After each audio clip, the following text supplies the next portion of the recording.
वे जो भगोड़े हैं उनसे संसार छूटा नहीं, उन्होंने छोड़ा है। और दोनों शब्दों में उतना ही भेद है जितना जमीन और आसमान में। छूटना तो बोध से होता है, छोड़ना भय से होता है। भय और बोध का क्या नाता, क्या संबंध? वे तो विपरीत हैं, उनका तो कभी मिलन होता ही नहीं।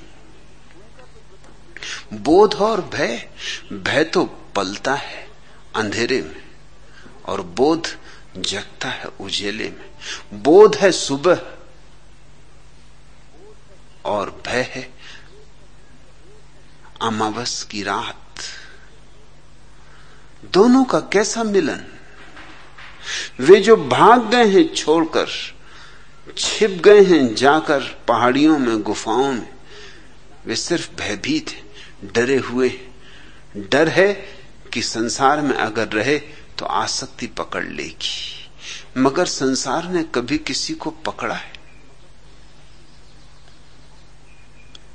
तुम कल न मरो, आज मर जाओ तो संसार तुम्हें क्षण भर न रोकेगा कि न जाओ, कि ठहरो, कि कुछ देर तो ठहरो, तुम्हारे बिना कैसे चलूंगा, कि तुम्हारे बिना सब अस्त व्यस्त हो जाएगा, अराजकता हो जाएगी। तुम नहीं तो फिर जिंदगी कहां? रुक जाओ, ठहर जाओ थोड़ी देर और, जरा संभल लेने दो, परिपूरक खोज लेने दो, फिर चले जाना। ऐसी जल्दी क्या है? कल के मरते आज मर जाओ, संसार को क्या पड़ी? कुछ अंतर ही नहीं पड़ता। कितने लोग आए, कितने लोग गए, कितने लोग आते रहे जाते रहे, कितने लोग आते रहेंगे जाते रहेंगे। संसार अपनी जगह है, संसार तुम्हें पकड़ता नहीं, तुम संसार को पकड़े हुए हो। इसलिए छोड़कर कहां भाग रहे हो? अगर पकड़ने की आदत तुम्हारी है तो तुम्हारे साथ चली जाएगी। उसे कैसे छोड़ोगे? वह तो भीतर है। तो हो सकता है महल छोड़ दो, झोंपड़ा पकड़ लोगे, सिंहासन छोड़ दो, लंगोटी पकड़ लोगे, तिजोरियां छोड़ दो, भिक्षा पात्र पकड़ लोगे, राज्य छोड़ दो, कुछ अंतर ना पड़ेगा। एक वृक्ष के नीचे बैठ रहोगे, उस पर कब्जा कर लोगे कि ये मेरा वृक्ष, इसके नीचे कोई और अड्डा ना जमाए, किसी और की धुनी ना लगे। पकड़ोगे तुम जरूर, क्योंकि पकड़ कहीं यूं जाती है। पकड़ तो केवल समझ से जाती। इसलिए मैं अपने सन्यासी को कहता हूं, भागना मत। भागना है भय, और भय तो कायरता है, और कायर तो संसार भी नहीं पा सकता। सत्य को क्या खाक पाएगा? इसलिए मेरे मन में भगोड़ों के प्रति कोई आदर नहीं, कोई सम्मान नहीं। वे चाहे कितने ही बड़े भगोड़े रहे हो, और चाहे उन्होंने कितने ही लोगों को प्रभावित कर दिया हो। लोग तो अपने से विपरीत व्यक्ति से प्रभावित हो जाते। एक आदमी सिर के बल खड़ा हो जाए और भीड़ लग जाएगी।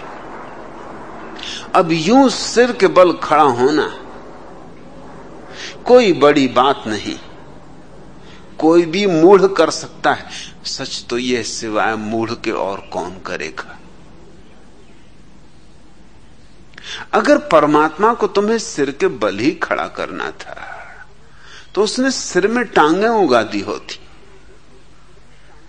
परमात्मा शीर्षासन में बहुत उत्सुक नहीं।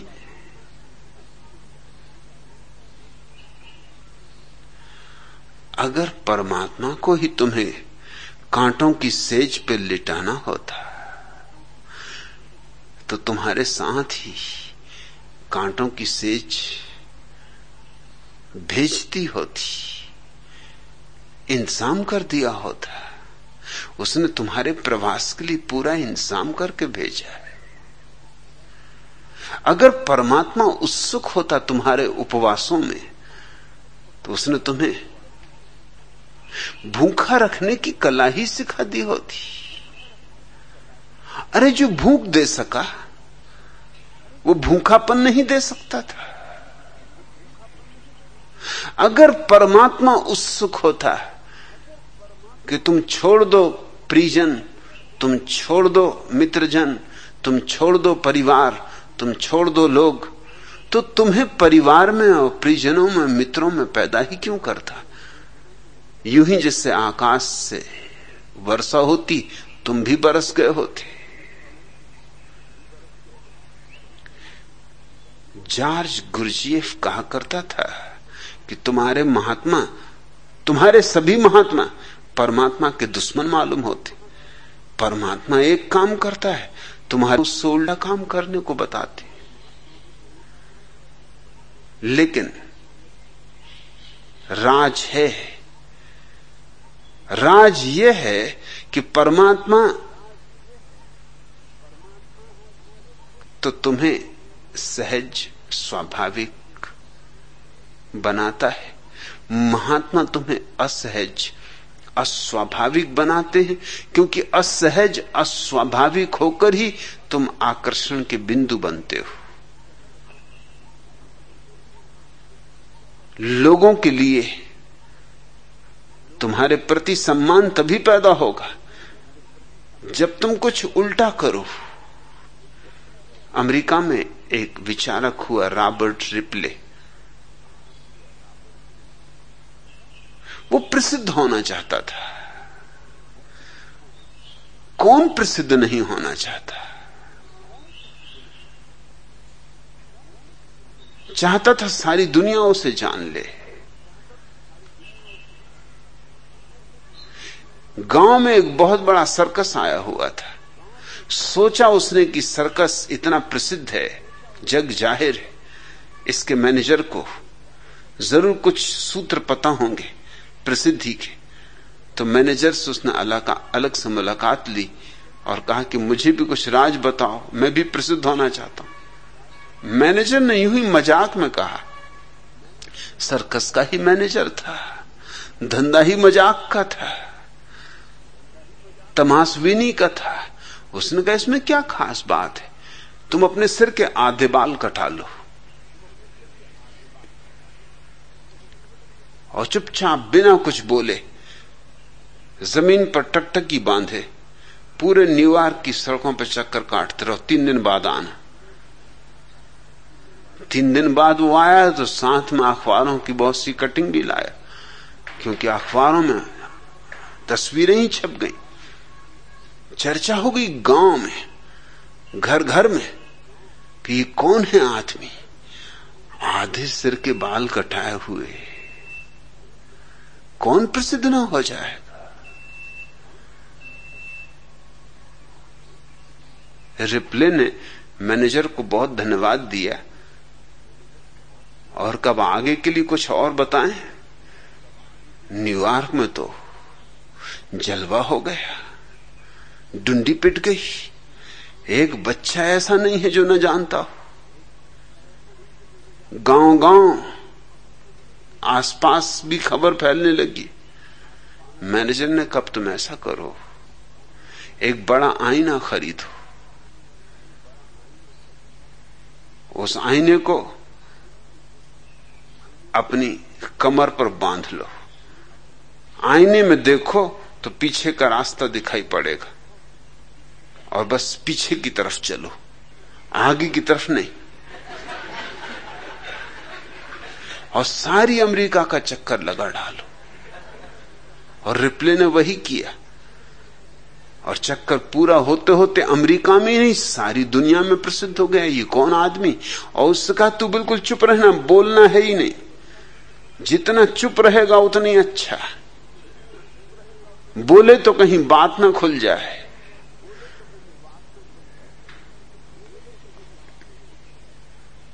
बुद्धिमान आदमी का बोलना अच्छा, बुद्धू का चुप रहना अच्छा। क्योंकि बुद्धू चुप रहे तो बुद्धिमान मालूम होता है। सो रिप्ले बिल्कुल चुप रहा। लाख लोगों ने पूछा, मुस्कुराए, कुछ कहे ही ना। अरे राज की बातें कहीं कही जा सकती, शब्दातीत कहो भी तो कैसे कहो, अनिर्वचनीय।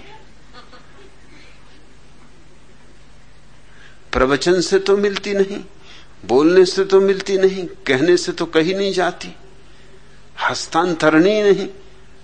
कोई जानने वाला ही जान ले तो जान ले।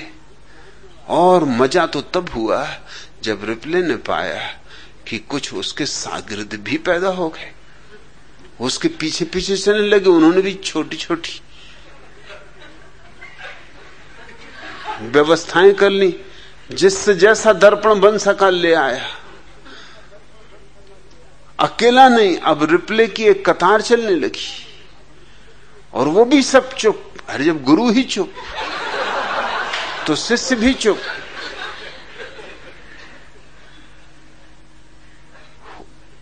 कुछ भी जो सामान्य नहीं, असामान्य है, जो स्वाभाविक नहीं है, अस्वाभाविक है, उससे लोग प्रभावित होते हैं। लोगों को प्रभावित करना अहंकार की बड़ी गहरी अभिप्सा है। ये जो भगोड़े हैं, इनसे लोग प्रभावित हुए। इनसे प्रभावित होने का कुल कारण इतना था कि ये कुछ कर रहे थे जो अस्वाभाविक था। स्वाभाविक आदमी से कौन प्रभावित होगा? जापान का एक सम्राट सद्गुरु की तलाश कर रहा था, बहुत तलाश की, सद्गुरु न मिला सो न मिला। जो जो नाम ज्ञात थे, परिचित थे, पहचाने थे, वहां वहां गया, लेकिन तृप्ति न हुई। अपने बूढ़े वजीर से पूछा कि मैं तो युवा हूं, तुम तो बूढ़े हुए, तुम्हें तो कुछ पता होगा, कोई तो ऐसा आदमी होगा। वो बूढ़ा हंसने लगा। उसने कहा, आदमी तो हैं, लेकिन तुम न पहचान सकोगे, क्योंकि सच्चा सद्गुरु बिल्कुल सहज स्वाभाविक होगा। उसमें कोई सींग थोड़ी निकले होते जो तुम पहचान लोगे। तुम तलाश कर रहे हो किसी उल्टे सीधे आदमी की। लोग तो मिलेंगे बहुत उल्टे सीधे, मगर जो अभी खुद ही उल्टे सीधे, वो तुम्हें क्या लाख उपाय भी करें तो मार्गदर्शन दे सकेंगे, तुम्हें भी और अस्त व्यस्त कर देंगे। तुम वैसे ही अराजक अवस्था में हो, वो तुम्हें और अराजक कर देंगे। मैं एक आदमी को जानता हूं,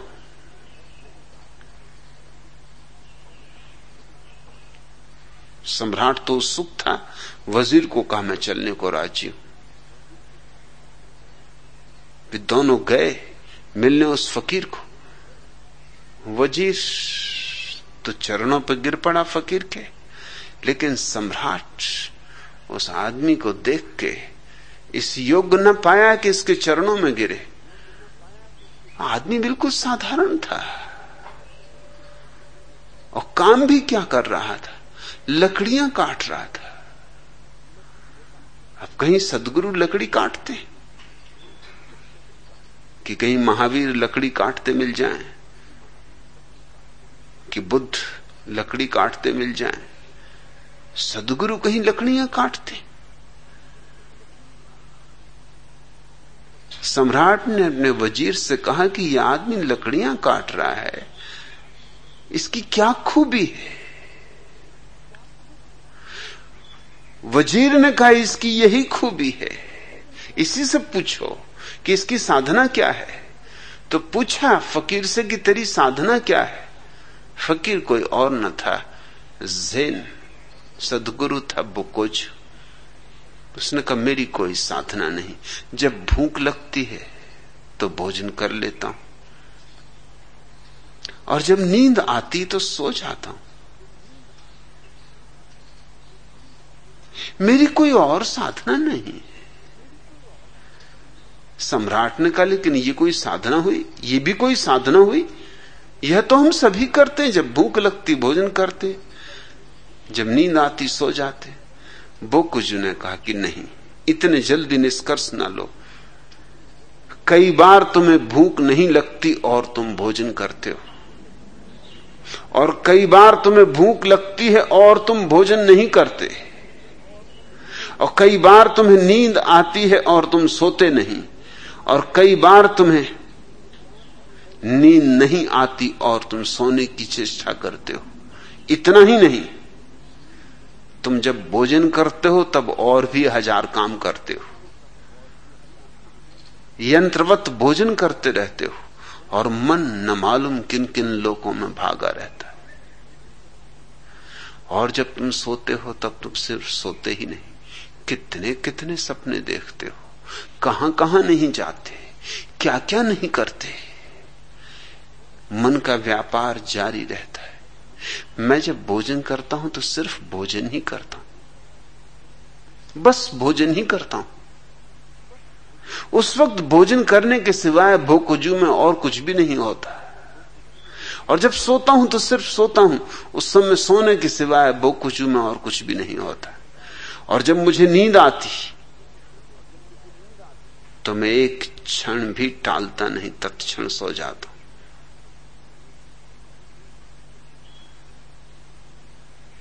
बोकुजू के संबंध में कहानियां हैं कि कभी कभी बीच प्रवचन में देते सो जाता था। नींद आ गई तो बोकुजू क्या करे, इतना नैसर्गिक आदमी। और ब्रह्म मुहूर्त में नहीं उठता था। और जब किसी ने पूछा उससे कि फकीर को तो ब्रह्म मुहूर्त में उठना चाहिए, तुम ब्रह्म मुहूर्त में नहीं उठते? बोकुजू ने कहा, मैंने परिभाषा बदल ली अनुभव से। फकीर जब उठे तब ब्रह्म मुहूर्त। जब नींद खुले तो भीतर का ब्रह्म जागना चाहता है, ये ब्रह्म मुहूर्त। और जब भीतर का ब्रह्म सोना चाहता है, तुम अलार्म भर के और जबरदस्ती उठने की कोशिश कर रहे हो, ठंडा पानी छिड़क रहे हो आंखों पर, राम राम जप रहे हो, भाग दौड़ कर रहे हो, दंड बैठक लगा रहे हो कि किस तरह नींद टूट जाए, क्योंकि स्वर्ग जो जाना है। ब्रह्म मुहूर्त में जगे बिना स्वर्ग तो जा ना सकोगे।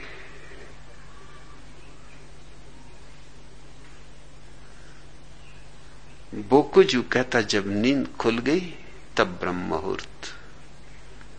तो कभी कभी दोपहर तक सोया रहता और कभी कभी आधी रात तक जागा रहता।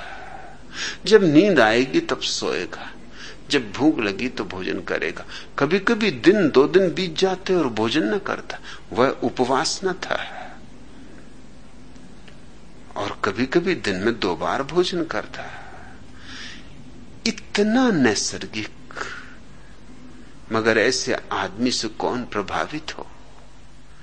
हम तो उल्टे सीधे लोगों से प्रभावित होते। इसलिए भगोड़ों ने मनुष्य को बहुत ज्यादा प्रभावित किया। वे हमसे उल्टे थे, और हमसे उल्टे थे इसलिए मैं तुमसे कहता हूं, हमसे जरा भी भिन्न न थे। हम जैसे ही थे, बस हम पैर के बल खड़े हैं, वो सिर के बल खड़े थे। हम सोने के पीछे दीवाने, वो डरते थे कि कहीं सोना छू ना जाए। हम स्त्रियों के पीछे भागे जा रहे हैं, वो स्त्रियों के प्रति पीठ करके भागे जा रहे थे, मगर भाग जारी थी और दोनों का केंद्र स्त्री थी। एक स्त्री की तरफ भाग रहा है, एक स्त्री से भाग रहा है, मगर दोनों की नजर स्त्री पर अटकी।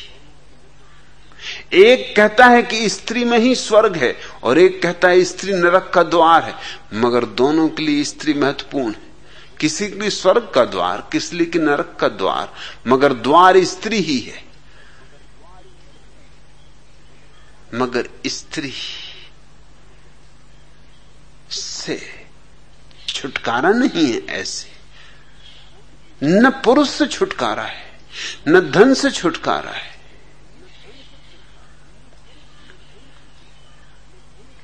विश्राम बनाने के लिए,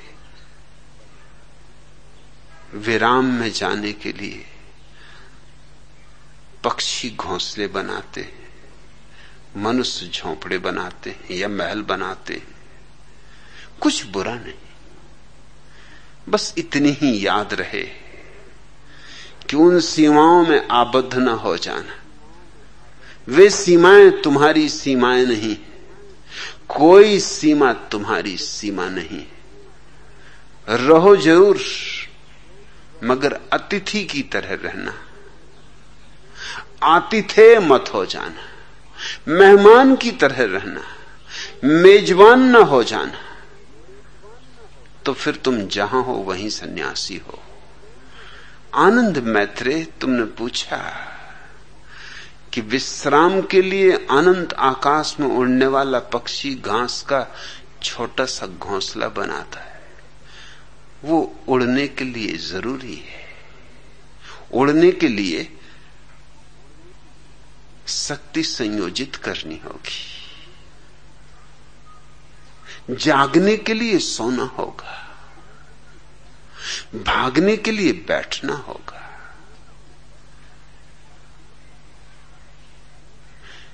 नहीं तो ऊर्जा विनष्ट हो जाएगी। वह घोंसला आकाश का दुश्मन नहीं, संगी साथी है, आकाश का हिस्सा है, आकाश ही है। मगर कोई पक्षी घोंसले को पकड़ के नहीं बैठ जाता। तुमने देखा, अंडे फूटते हैं, नए पक्षी पैदा होते हैं, रुकते हैं तब तक घोंसले में जब तक उड़ने के योग नहीं हो जाते, और जिस दिन उड़े कि उड़े, फिर लौट कर आते ही नहीं।